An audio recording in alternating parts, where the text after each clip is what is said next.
Hello and welcome to another video. I'm Everett Hoffman, and today we're going to talk about how our aperture directly affects our depth of field. So what is depth of field? Depth of field is an area of sharp focus between point A and point B, and we can move this area forwards and backwards with our focus ring. So if I change my focus ring to minimal focus, we're gonna take that focus area and move it closer to the lens. Now, if I change my focus ring to infinity focus, then we're moving that same focus area further away from the lens. So we can also adjust the size of our focus area to be larger and also to be smaller. So when we make our focus area larger, we are increasing our field of focus, which means that we're going to have more things in focus at the same time. Now, if we make our focus area smaller, we're creating what's known as shallow depth of field,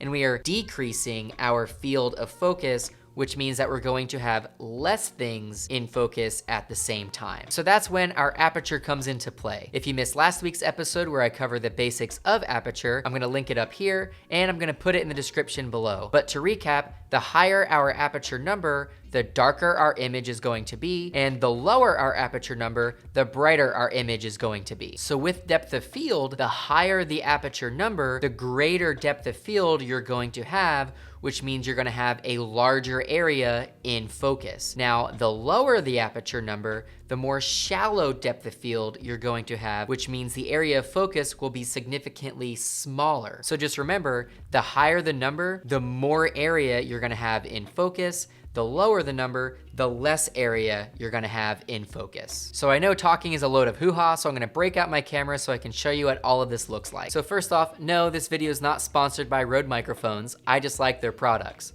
So right now, I have two Rode microphones set to 30 inches apart with a lens blower set to the halfway point at 15 inches. So let me show you what it looks like whenever we shift our area of focus forwards and backwards. So right now, my aperture is set to 2.8 and our focus is on microphone A. So if we shift our area of focus away from the lens, then we can focus on the lens blower. And if we continue to shift our area of focus away from the lens, we'll get microphone B.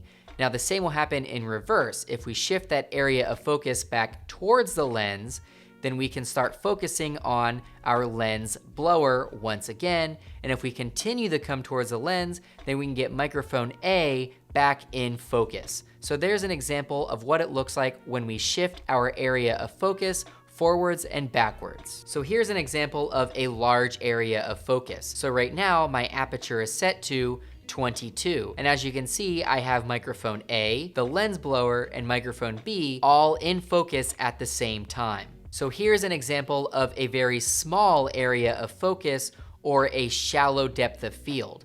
So right now, my aperture is set to 1.5 and my focus is on microphone A, while the lens blower and microphone B are both out of focus.